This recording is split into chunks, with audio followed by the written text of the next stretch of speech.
ഇല്ല, ഞാൻ പറഞ്ഞല്ലോ. ഞാനെന്താ പറഞ്ഞത്? ഞങ്ങൾ ഈ കാര്യം ഗൗരവമായി പരിശോധിക്കും, വിട്ടുവീഴ്ചയില്ലാത്ത നടപടികൾ ചെയ്യും.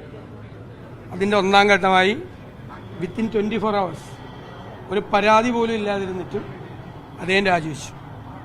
ബാക്കി പാർട്ടി അത് പരിശോധിക്കും, അന്വേഷിക്കും. അതിനൊരു പ്രൊസീജിയറുണ്ട്, സിസ്റ്റമുണ്ട്.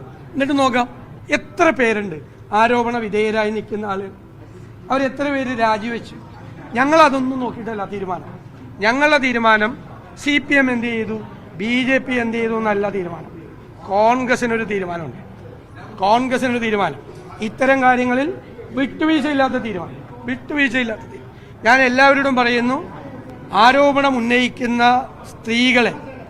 സ്ത്രീകൾക്കെതിരായി, ഒരു സ്ത്രീക്കുമെതിരായിട്ട് ഒരു സമൂഹ മാധ്യമത്തിലൂടെ ഒരു പ്രചരണം ആരും നടത്തരുത്, ഒരു UDF പ്രവർത്തകരും നടത്തരുത്.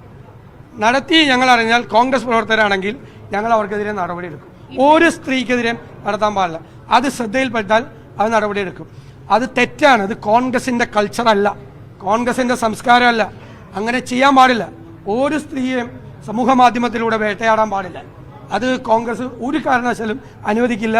ഏതെങ്കിലും കോൺഗ്രസ് പ്രവർത്തകർ വേറെ ആരെങ്കിലും കണ്ടിട്ട് ആവേശഭരിതരായിട്ട് അത് ചെയ്യരുത്, അതിൽ നിന്ന് പിന്മാറണം എന്നാണ് എൻ്റെ അഭിപ്രായം. ഏറ്റവും പുതിയ വാർത്തകളും വിശേഷങ്ങളും വിരൽ തുമ്പിലറിയാൻ Zee മലയാളം ന്യൂസ് എല്ലാ ഡിജിറ്റൽ പ്ലാറ്റ്ഫോമുകളിലും ലഭ്യം.